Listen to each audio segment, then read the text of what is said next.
How do you handle the stress of being a founder and entrepreneur?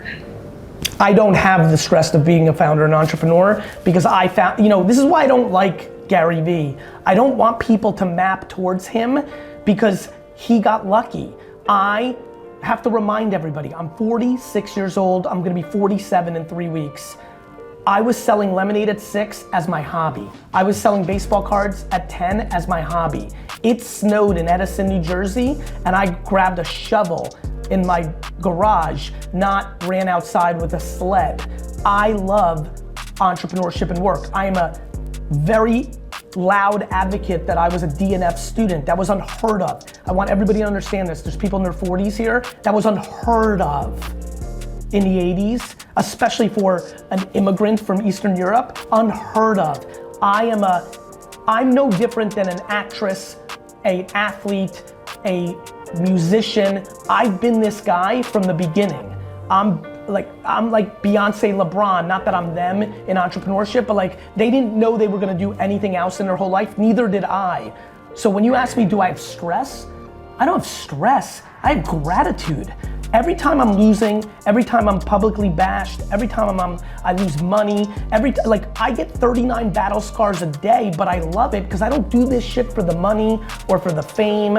I've been doing this long before any of you knew me. I wasn't even a public person until I was 30 years old, to remind everybody. Now every person's a public person by the time they're 15 on TikTok. This is not what I thought I was gonna do. I was just gonna be a businessman, and the world turned in a certain way that worked out for me from a popular culture standpoint, but it is not my addiction. I don't need your attention. I don't need your admiration. I don't live for it. I'm public because I think it's business development strategy, but it is not what I aspire to do. I aspire to be an entrepreneur, so I am doing my life's mission. I feel like I'm a teacher or a guidance counselor or a religious figure. I'm doing my destiny. I'm so fucking happy. Do you understand? I guess I'm trying to figure out what's gonna excite me, or like what my next step should be, because I think going and continuing to do the same thing is obviously not gonna be good for my self-esteem or good for me mentally. Like, I think I've kind of at this point decided what do I like. I don't want to do this, but at the same time, I don't know what it is that I do want to do. But I'm trying to figure that out. Can you afford, Andy, watch this, you can knock that over. Are you in a place where you can afford to go and taste a lot of different things? I think of this like food. People are always like, what's my passion? What do I like to do? I'm like, I don't know.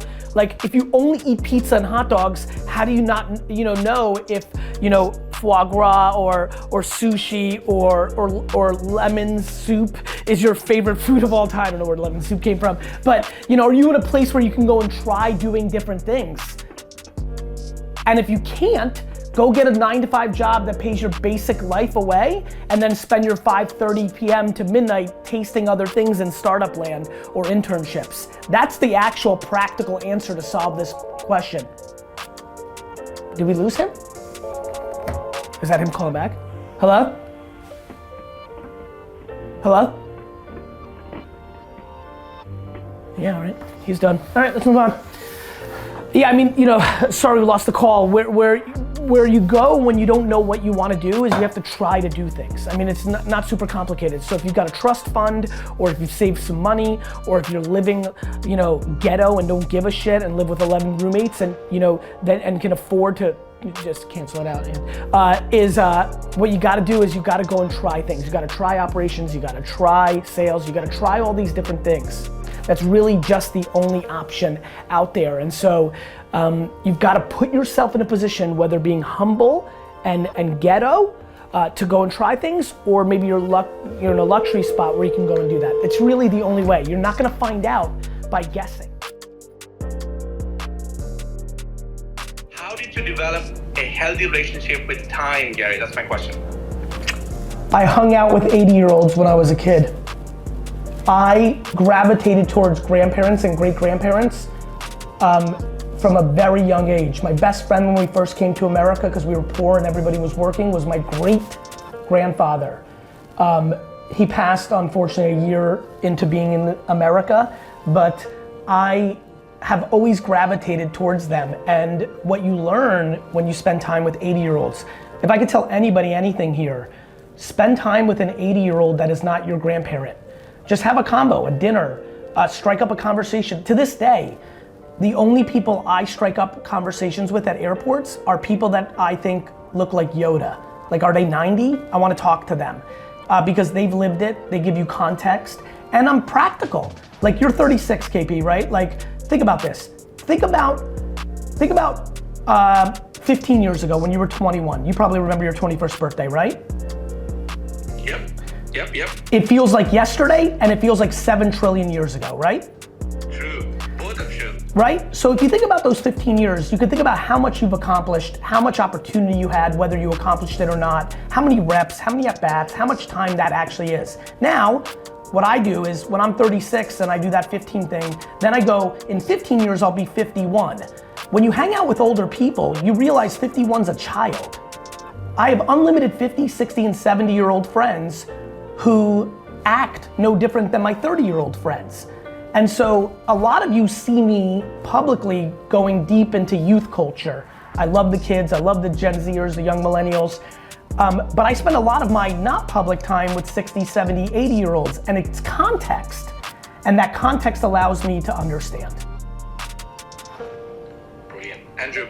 Yeah, so follow up around time. So this is from Nina.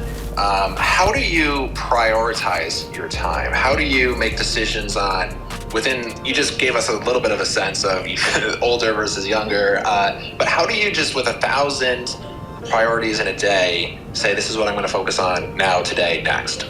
I have 3 full-time admins and 2 chiefs of staff. We have a 1-hour meeting every Thursday to look at the week ahead. We analyze every minute on the minute. The meeting I had right before here was a 15-minute meeting. The meeting before that was a 15-minute meeting. I get a lot done because I believe in 15s. I think everybody in here has 1-hour meetings that are actually 7-minute meetings. You multiply that times 183 meetings a year, you can imagine what ends up happening with efficiency. I go with my intuition and my gut. I've got a ton of things going on. I have 8 different companies inside of VaynerX, the holding company, and I'm the active CEO of VaynerMedia. So I'm a chairman of 7 other companies within that holding co. I have VFriends, which is taking up an enormous amount of time. I have my family, my personal life. I have my nonprofits. I have Garyvee, the brand.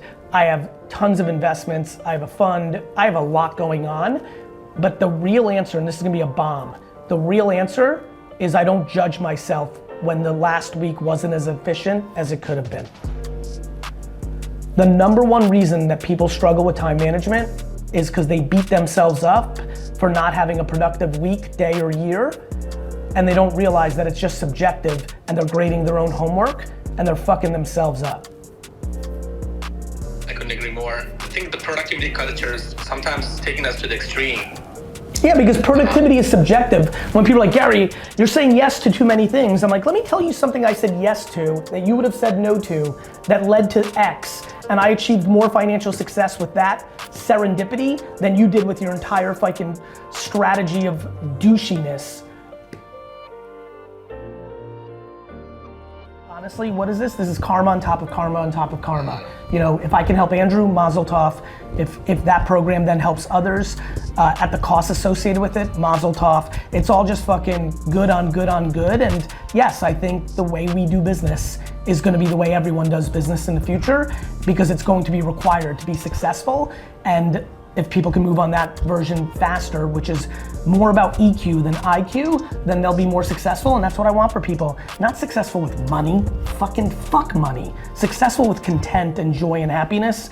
Of course money matters, I don't diss money, I'm an entrepreneur, I gotta buy the New York Jets, so I'm not gonna be able to win that. I'm not gonna buy the Jets with hearts, but you can do both. It can be kind and it can be entrepreneurial. It doesn't have to be rugged. Nice guys finish first.